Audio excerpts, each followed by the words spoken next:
First contact and ultimatum. The first signs came from Jupiter's orbit. Deep space telescopes captured energy signatures unlike anything humanity had recorded before. Massive distortions in spacetime that heralded the arrival of the Nexos Empire's warships. Dr. Elena Santos, lead astronomer at the Mauna Kea Observatory, was the first to recognize the pattern. "Those aren't natural phenomena," she announced to her colleagues, her voice steady despite the gravity of her discovery. "They're moving with purpose." Within hours, 12 crystalline vessels emerged from the distortions, each one larger than Earth's largest city. Their surfaces rippled with colors that shouldn't exist in nature, deep purples that seemed to absorb light, and blues that hurt to look at directly. As they approached Earth, worldwide panic was held at bay only by humanity's long preparation for this moment. Decades of science fiction had, ironically, prepared humanity psychologically for first contact. The Nexos made their first broadcast simultaneously to every electronic device on Earth. Their ambassador, Supreme Commander Vexthor, appeared as a towering figure of living crystal, their form constantly shifting and refracting light. "People of Earth," the aliens' thoughts translated directly into every human mind. "You have been chosen to join the Nexos Empire.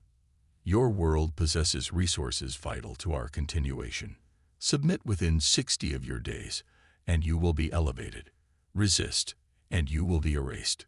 In the United Nations emergency session that followed, world leaders struggled to form a unified response.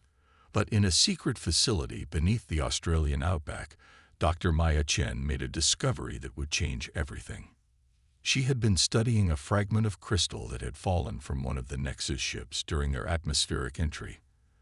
The piece had shattered on impact, and something about its interaction with Earth's soil had caught her attention. Where the crystal touched certain minerals, it deteriorated rapidly. "It's not just breaking down," she explained to General Sarah O'Connor, who had been dispatched to investigate her urgent report. "The crystal structure is completely collapsing when it comes into contact with specific Earth elements. And based on our analysis of their ship's composition, they're made of the same material," O'Connor finished, her eyes widening with realization. Maya nodded, pulling up a holographic display of the chemical reaction. "The Nexos aren't just using these crystals as building materials. Based on the biological readings we've gotten from their transmissions, they are crystal-based life forms, and something in our planet's basic geology is lethal to them." Over the next few days, as the world's governments publicly debated the terms of surrender, a secret coalition of scientists and military strategists formed around Dr. Chen's discovery. They called it Project Adamant, and its mission was clear: find a way to weaponize Earth's natural defense against the seemingly invincible empire.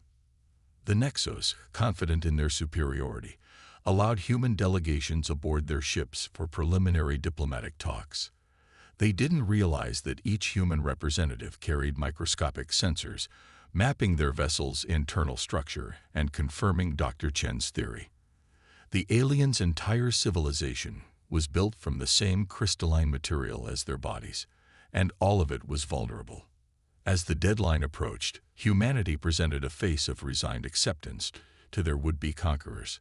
But in hidden facilities around the globe, they refined mineral compounds into weapons that could shatter crystal with a touch.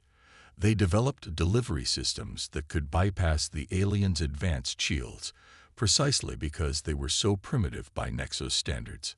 On day 59, Supreme Commander Vexthor received Earth's response. A single human representative would deliver their surrender terms in person. The Nexos, in their arrogance, never questioned why humanity chose Dr. Maya Chen as their ambassador, or why she requested to deliver the terms aboard the Nexos flagship. They didn't know that humans had already seeded their orbital paths with clouds of microscopic mineral particles, or that every human delegation had left behind dormant devices throughout their ships. They never suspected that their greatest weakness had been discovered by the very species they sought to subjugate. As Maya Chen stepped aboard the flagship, carrying humanity's response to the Nexos ultimatum, she allowed herself a small smile. The Empire had given Earth 60 days to kneel. Instead, humanity had used that time to prepare for war. The crystal giants were about to learn a harsh lesson about underestimating Earth's resourcefulness. In her pocket, she carried a small vial of processed Earth minerals, the key to humanity's survival and the beginning of the Nexus Empire's end. Operation Silent Strike. Project Adamant moved with unprecedented speed and secrecy. In underground facilities across Earth, production lines worked around the clock, synthesizing weapons from the mineral compounds that Dr. Chen had identified.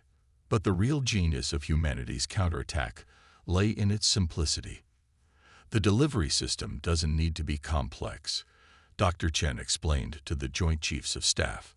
In fact, the more primitive it is, the better.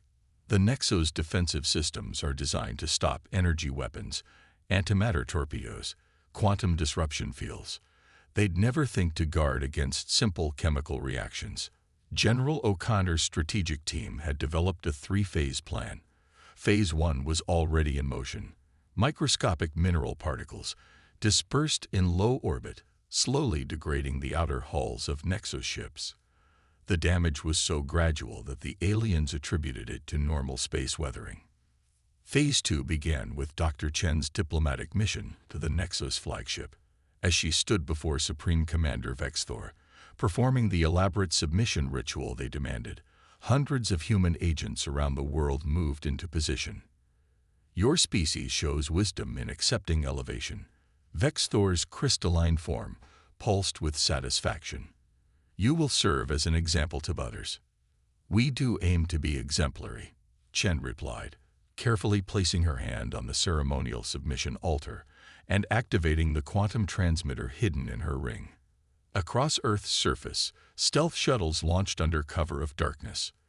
They carried no weapons that Nexus sensors would recognize as threats. Instead, their hulls were coated with the refined mineral compound, and their cargo holds contained thousands of simple pressurized canisters. The Nexus' arrogance was their undoing. They had focused their defensive screens upward, expecting any attack to come from Earth's military installations. They never thought to look for threats from the civilian sectors they had already dismissed as harmless. Phase 3 began at midnight UTC. Dr. Chen had just completed the submission ceremony when the first shuttles breached the Nexus ship's defensive perimeters. The alien sensors registered them as debris, their primitive propulsion systems appearing as nothing more than atmospheric disturbance. A curious phenomenon, one of Vexthor's officers noted, observing the approaching objects, perhaps some form of weather pattern. Before they could analyze further, the shuttles released their payload. Thousands of canisters dispersed their mineral content into the ship's atmospheric processors. The effect was instantaneous and devastating. Where the particles touched crystalline surfaces, they triggered cascade failures. The Nexus crew members closest to the ventilation systems were the first to fall, their bodies crumbling into inert dust. But the damage didn't stop there. What is happening? Vexthor's mental voice carried an edge of panic as reports flooded in from all 12 ships. Their very structure was beginning to degrade. Dr. Chen stepped back from the submission altar, dropping all pretense of deference. "We've discovered something interesting about Earth's geology," she said calmly.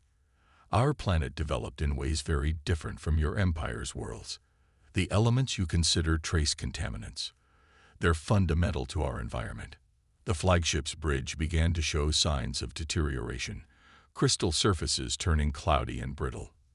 Vexthor's own form flickered as the mineral particles reached the command center. Impossible, the Supreme Commander's thoughts grew erratic. "We are the Nexus. We have conquered 1,000 worlds. We cannot be defeated by dirt." "Not dirt," Chen corrected. "Evolution. You spent millennia becoming the perfect crystalline beings, engineering your entire civilization around that perfection. But in doing so, you lost something crucial: adaptability." As she spoke, hidden devices throughout the ships activated, releasing more of the mineral compound. The Nexus' mighty vessels, their impenetrable fortresses, began to crumble from within. Humanity, on the other hand, Chen continued, watching as Vex Thor's crystalline form started to fragment.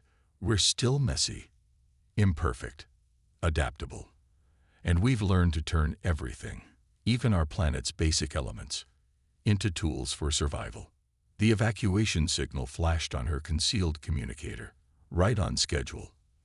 As the Nexus flagship began to break apart, emergency shuttles launched from its docking bays, carrying the human diplomatic teams to safety. Similar scenes played out across all 12 ships. In the chaos of the ship's disintegration, none of the surviving Nexus noticed that the human shuttles were taking more than just personnel.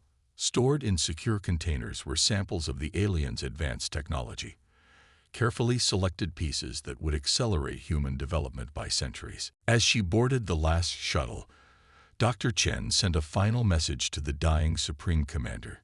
You gave us 60 days to submit or be destroyed. We chose a third option: survival.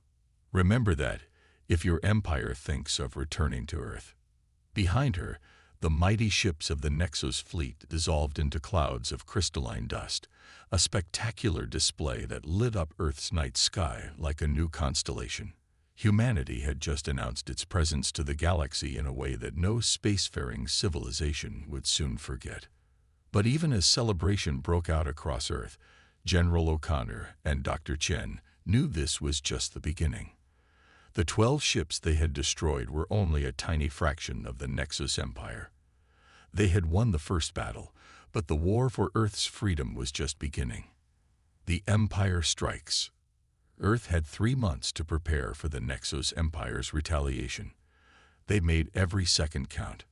Orbital defense platforms, hastily constructed using salvaged Nexus technology, formed a protective web around the planet. Deep underground, massive bunker networks expanded to house millions. But humanity's greatest asset remained the seemingly mundane minerals that had proven so lethal to crystalline life forms. Dr. Chen's team had refined their weapon further, developing what they called shatter bombs, devices that could reduce a Nexus ship to dust in seconds. The challenge wasn't killing the crystalline aliens. It was surviving their overwhelming numbers long enough to do so. The second Nexus fleet arrived with the rising sun over Asia. This was no mere expeditionary force. Over 300 massive warships dropped out of hyperspace, their crystalline hulls blazing with angry red energy patterns that differed from the cool blues of their predecessors. They've adapted, Dr. Chen observed from the underground command center in Geneva. Look at the energy signatures. They've modified their hull composition. General O'Connor nodded grimly. But not their core structure. They can't change what they fundamentally are. The Nexus opening broadcast came not as a diplomatic message, but as a deafening psychic scream that brought billions to their knees. Their new commander, High Executor Syntrix, appeared as a jagged crystalline form that radiated fury. You primitive vermin. The aliens' thoughts burned into every human mind. You dare to shatter the children of stars. We will reduce your world to atoms.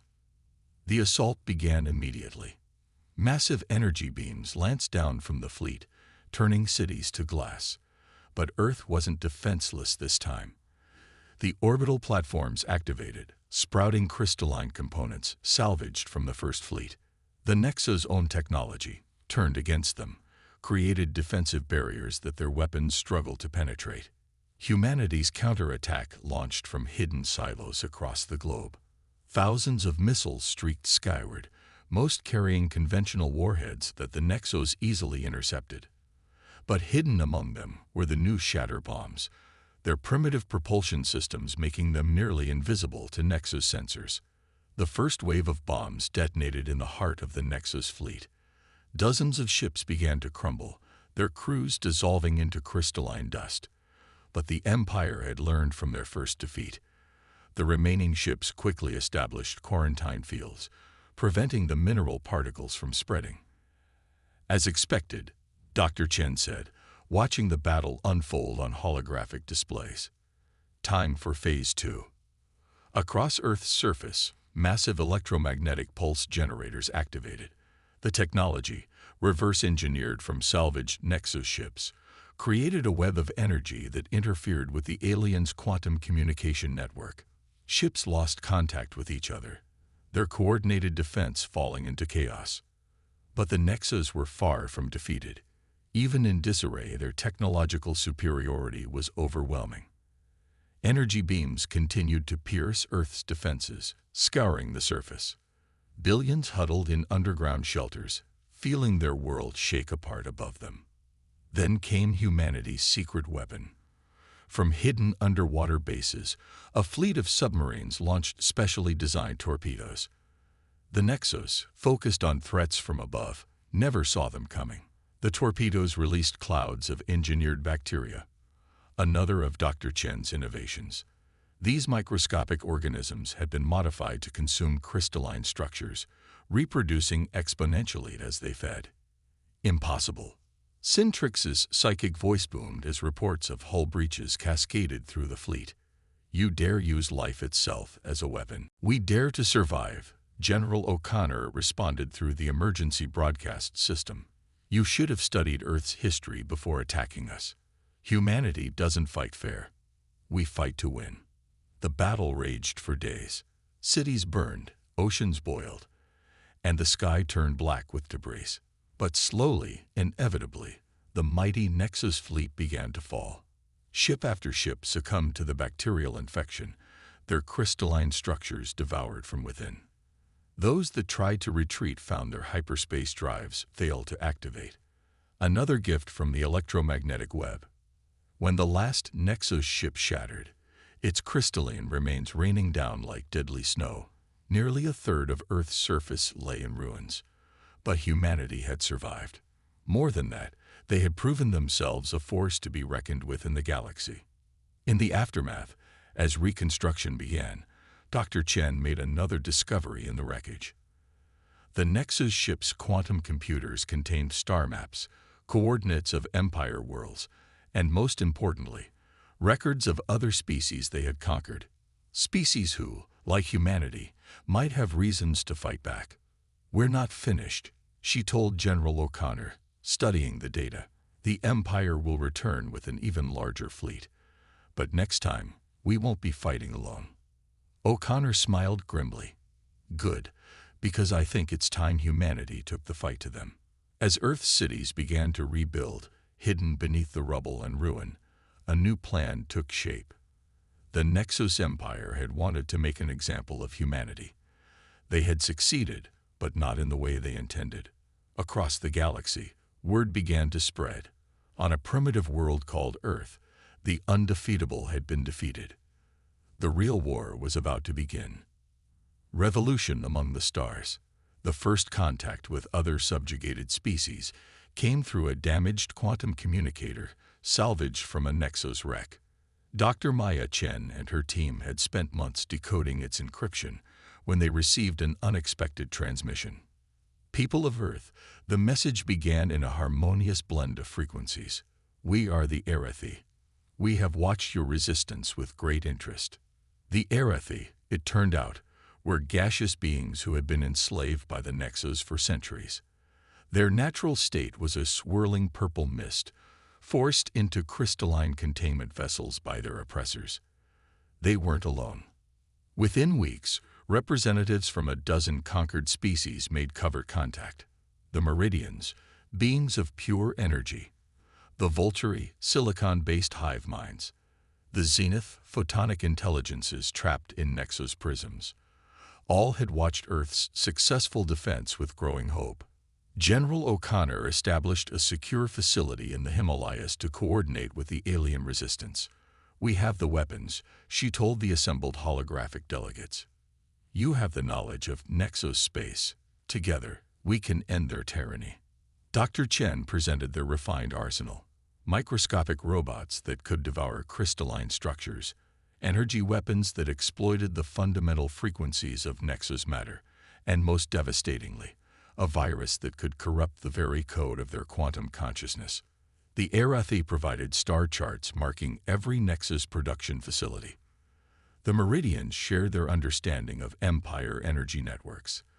The Vulturi offered their vast computational power for strategic planning. But it was the Zenith who provided the key to victory. The Nexus Empire has a secret. Their photonic representative flickered. Their crystalline form isn't natural. They transformed themselves millennia ago, believing it would make them perfect. But the process left a flaw in their quantum architecture. This revelation changed everything. Earth's scientists, working with their alien counterparts, discovered that the Empire's entire civilization was built on unstable foundations. Their quest for perfection had created a critical vulnerability in their collective consciousness. The revolution began not with a bang, but with a whisper. On 1,000 worlds, carefully hidden resistance cells activated. Maintenance robots, reprogrammed with Earth's bacterial codes, began imperceptibly corrupting Nexus structures. Quantum networks, infected with human computer viruses, started experiencing inexplicable failures. The Empire, still reeling from their losses at Earth, failed to see the pattern until it was too late. Their mighty citadels began crumbling from within. Their ships, dispatched to crush rebellions, found their crystalline cores dissolving. Their quantum consciousness, once a symbol of their superiority, became a liability as corruption spread through their network like wildfire. On New Terra, Earth's first extrasolar colony, Dr. Chen watched the galactic news feeds with satisfaction. Reports of uprising flowed in from every sector of Nexus space. The Arathi had broken free of their containers, their gaseous forms dissolving crystalline restraints. The Meridians overloaded Empire power grids with surges of pure energy. The Volturi's hive minds overwhelmed Nexus quantum defenses. They called themselves perfect, she told General O'Connor during a strategic briefing. But they forgot that perfection is stagnation. Evolution requires imperfection, requires the ability to change and adapt. The Empire's response was devastating but unfocused. Unable to identify a single enemy, they lashed out blindly. Whole systems were quarantined. Planets were reduced to ash. But for every world they destroyed, 2 more rose in rebellion. A pivotal moment came when a group of young Nexus, fascinated by organic life, defected to the resistance. These crystal children, as they became known, provided invaluable insight into Empire psychology and technology. Our elders believe that crystalline form represents the peak of evolution, one defector explained. They cannot comprehend that their perfect structure is actually their greatest weakness. As the revolution spread, humanity's role evolved from instigators to coordinators. Earth became a hub of interspecies cooperation, where diverse forms of life worked together to dismantle the Empire's power structure. The very diversity that the Nexus had despised proved to be the revolution's greatest strength. But the Empire still held tremendous power. Their core worlds remained untouched, protected by defenses built up over millennia. The revolution had succeeded in fracturing their grip on the galaxy, but the final battle still loomed. In a secret chamber beneath the Himalayas, Dr. Chen, General O'Connor, and representatives from 100 species gathered to plan the endgame. The cost had been staggering. Worlds burned, billions lost. But for the first time in millennia, the end of Nexus tyranny seemed possible. "We didn't ask for this war," O'Connor addressed the assembly. "We were a primitive world, barely reaching for the stars. But the Empire forced us to evolve, to adapt, to fight. Now we'll teach them the price of underestimating life's infinite diversity." As she spoke, the largest fleet ever assembled by free species gathered in the shadows of distant nebulae. The final battle for galactic freedom was about to begin. Fall of an Empire. The Nexus homeworld, Crystallis Prime, hung in space like a perfect diamond. Beautiful, cold, and utterly artificial. Its entire surface was a single crystalline megastructure, built over millennia as the Nexus pursued their vision of perfection. Now it would become their last battlefield. The combined fleet of the Resistance emerged from hyperspace in perfect formation. Earth vessels, their hulls bristling with mineral-based weapons, flew alongside Arathi gas ships and Meridian energy cruisers. Volturi high ships pulsed with computational power, while zenith light vessels illuminated the darkness between stars. Last chance for surrender. General O'Connor broadcast on all frequencies from the flagship Pterodon. Dr. Chen stood beside her, watching the crystalline planet shimmer. The response came as a deafening psychic blast. "We are perfection," the Nexus High Council transmitted. "We cannot be defeated by imperfect beings." "Then you've learned nothing," Chen muttered, giving the signal to begin. The battle erupted across multiple dimensions of reality. Conventional weapons crashed against crystalline shields while quantum viruses probed for weaknesses in the Nexus network. The Empire had prepared for this assault, reinforcing their structures against Earth's mineral weapons and hardening their quantum consciousness against digital attack. But the Resistance had anticipated this. The first wave was merely a distraction. Deep within the Pterodon, the Crystal Children interfaced with salvaged Nexus technology. These young crystalline beings, who had chosen freedom over perfection, began broadcasting a signal that their elders had never expected: doubt. We were wrong. Their unified consciousness reached every Nexus mind. Perfection is not a final form.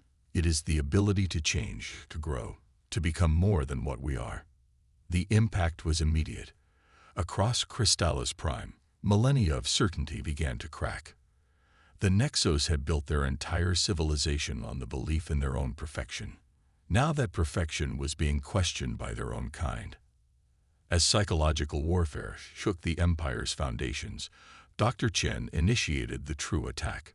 Microscopic wormholes, developed using combined human and alien science, opened throughout the crystalline planet's structure. Through these quantum tunnels poured a new weapon: evolution itself. Engineered bacteria, carrying genetic material from every resistant species, began transforming the very substance of Crystallis Prime. The planet's perfect crystalline surface started changing, becoming something new. Not destroying the crystal, but reshaping it, making it adaptable, alive. "What have you done?" The High Council's psychic scream echoed through space. "We've given you what you fear most," Chen responded: the ability to change. The transformation spread rapidly through the Nexus quantum network. Crystal Children helped guide the process, showing their elders that change didn't mean destruction, it meant growth. Some Nexus fought against it, their forms shattering as they rejected evolution. Others embraced the change, their crystalline bodies becoming organic crystal hybrids, capable of adaptation and growth. The battle raged for days as the Empire fractured between those who chose evolution and those who chose extinction. But eventually, even the most resistant Nexos had to face the truth. Their pursuit of perfection had led them to an evolutionary dead end. In the end, it wasn't weapons that defeated the Empire, it was an idea.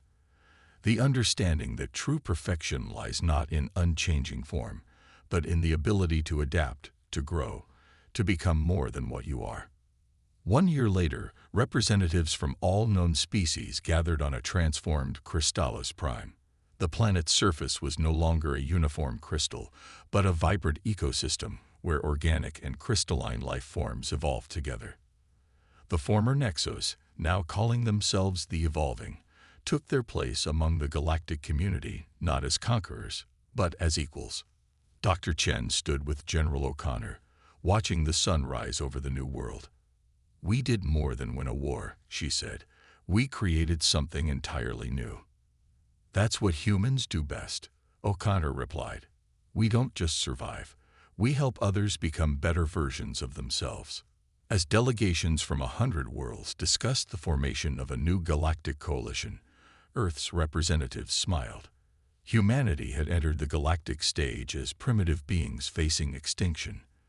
They had emerged as architects of a new era, proving that the greatest strength lies not in perfection, but in the endless possibility of change. The stars themselves seemed brighter now, promising not conquest and uniformity, but a future where diversity and adaptation would guide the galaxy's evolution. The age of the Crystal Empire had ended. The age of infinite possibility had begun.